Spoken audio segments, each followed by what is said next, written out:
What's up, guys? Coach Madden and KJ. We're here for an Office Hours episode where we answer your baseball questions here in my office. Whoa! First of all, thank you so much for that question. The first thing that you have to understand is that there's only one Greg Maddux. There's only going to be one Greg Maddux. So it's great that you have these high goals set, but there's been nobody else like him in the game. The way he's been able to locate pitches, move pitches, just dominate guys for so long in the big leagues. Now, the pitch that you're talking about, that two-seamer that he throws at lefty's hips that runs back over, is a nasty pitch, and there's been a lot of pitchers who've been able to get that movement. When I played in the Padres organization, my first year was one of his last years there. He came and talked to the pitchers, the new pitchers, gave us some tips and stuff like that. So one of the big things that he always talked about was consistency, having a repeatable delivery. So that's the first step in throwing that pitch, or really any pitch that you're trying to throw.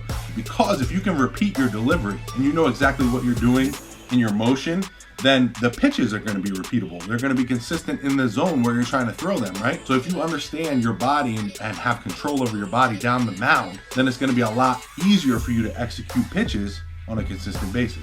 Now, secondly, let's take a look at his grip, okay? First of all, this was my grip, the sinker grip. You can see I was here inside the laces in the middle, thumb underneath. Now, here's the big difference from my sinker, my two-seam, Maddux's. He was a little further down on the ball this way, and he really liked to get his thumb on the lace. I think the secret of it may be having that thumb on that seam down there, so he's got a little more traction and he could use this a little bit more when he's throwing that ball. So he's kind of got a little bit of thumb traction to pull with.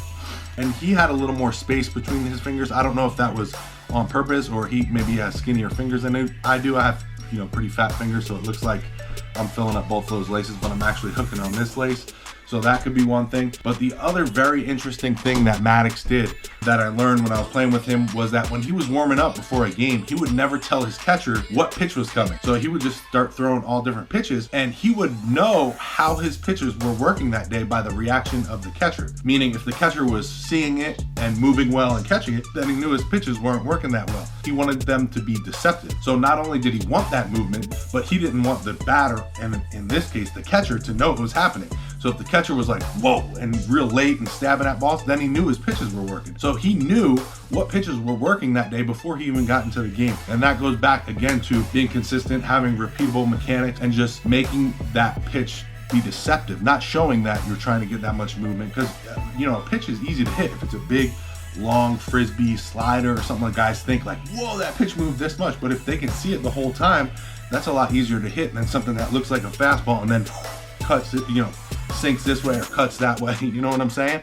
So that's what he was really great at. Again, there's only one Greg Maddux. It's great to aspire to be the best that you can be, but start by working on the consistency of your delivery, having repeatable mechanics, and then work on your pitching grips. Mess around with it. Mess around with thumb placement, finger placement, and then really, turning it in. It has a lot to do with wrist angle at release point. He's really getting inside of that ball when he's throwing it.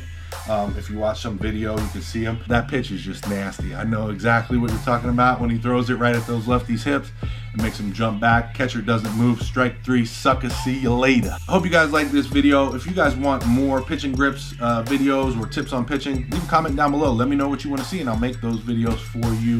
If you haven't already, please click the logo over here to subscribe. Then go check out some of these other videos, including the Greg Maddux story. It's a funny one if you want to check that one out. Talk to you soon.